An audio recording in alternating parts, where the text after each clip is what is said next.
The Forge was a website that primarily hosted forums for online game designers, or role-playing game designers specifically. It was founded by Ron Edwards, a professor at the University of Chicago. He originally championed a set of three role-playing game genres: gamist, narrativist, simulationist, or GNS. From 2001 to 2012, GNS model really dominated and inspired the creation of a lot of independent role-playing games. Hello, my name is Graham, and today we'll be discussing the first of the genres, Gamism. An example of a gamist RPG is Paranoia. Paranoia was created in 1985, so it parodies the Cold War. Every character in Paranoia is actually 6 clones. Everyone's also a traitor, belonging to a secret society, membership in which is punishable by death. The secret societies push every character in different and often opposing directions. The only thing that holds it back from complete chaos is the suggestion that each clone is different. They're not. But the characters have to treat them as if they all were. You win the game by being killed the least often for being a traitor, and therefore less often than everyone else. Paranoia isn't the only gamist RPG, though. There are others, like Do, Pilgrims of the Flying Temple, which asks you to use all the words in each adventure's list in order to win. And this is as a group winning instead of a personal list.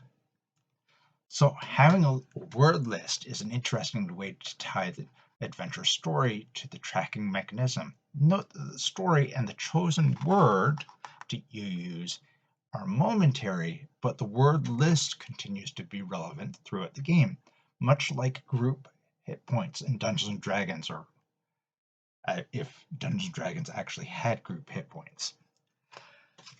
To call a game gamist may seem redundant, but role-playing games are better understood as game-like activities.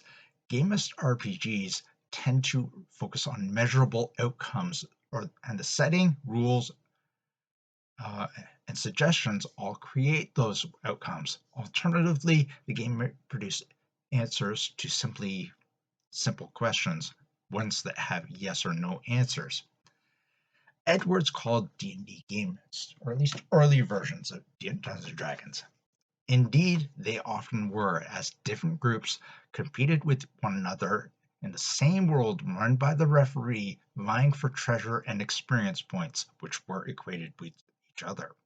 Check out Dungeon Craft's video on Gary Gygax's long lost campaign rules, link in the description below, for how these games were usually run.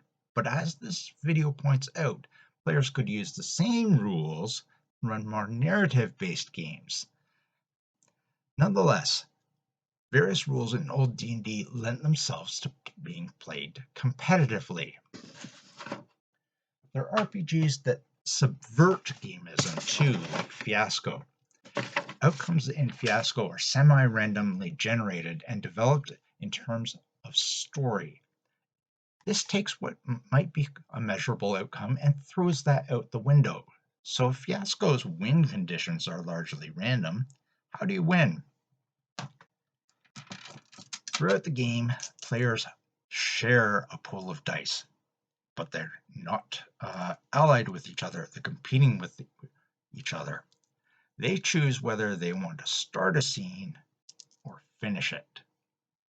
This takes what would be a simple decision that should produce quantifiable results and instead turns it into story.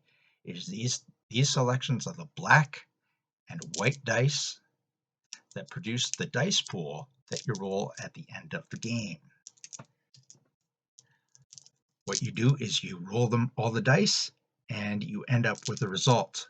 And for the white dice and the black dice, and whichever's higher, you can look on the chart, and that tells you what the outcome is.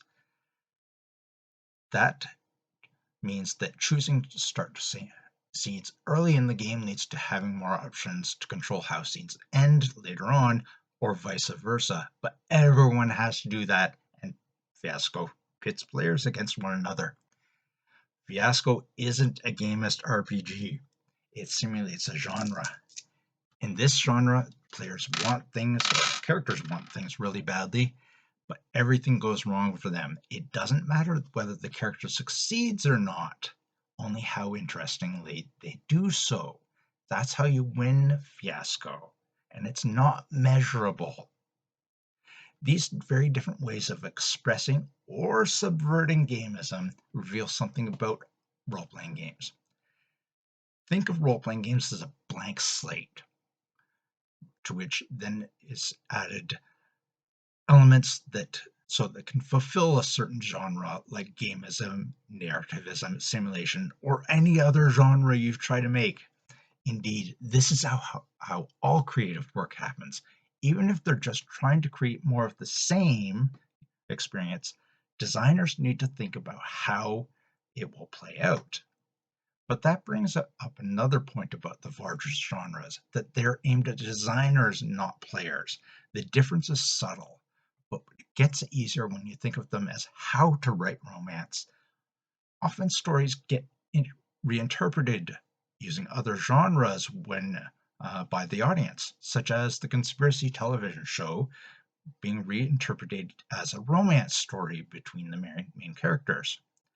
A similar thing happened to the Forges genres when they were updated to Step On Up, Gamism, Story Now, Narrativism, and The Right to Dream, Simulationism. Edwards fell into the trap of assuming that players would follow the rules in both word and spirit, something that, fortunately, groups almost never do. Anyways, the list of gamist RPGs are long. Even my paltry collection contains a few of them, such as The Labyrinth, Happy Birthday Robot, which is sort of gamist only, but it's so focused on process that it is considered a gamist game. Free Market, again, not really focused on specific win conditions, but it has a measurable outcome in terms of money. And Rune, which was often referred to by the Forge forums as a gamist game. What I'd like to hear about is how you designed a gamist role-playing game, or what your favorite gamist game is, even if, heck, especially if it wasn't designed as a gamist game. Leave a comment in the doobly-doo below, and my next video will be on Edward's favorite genre, narrativism. As the Dutch say, doei!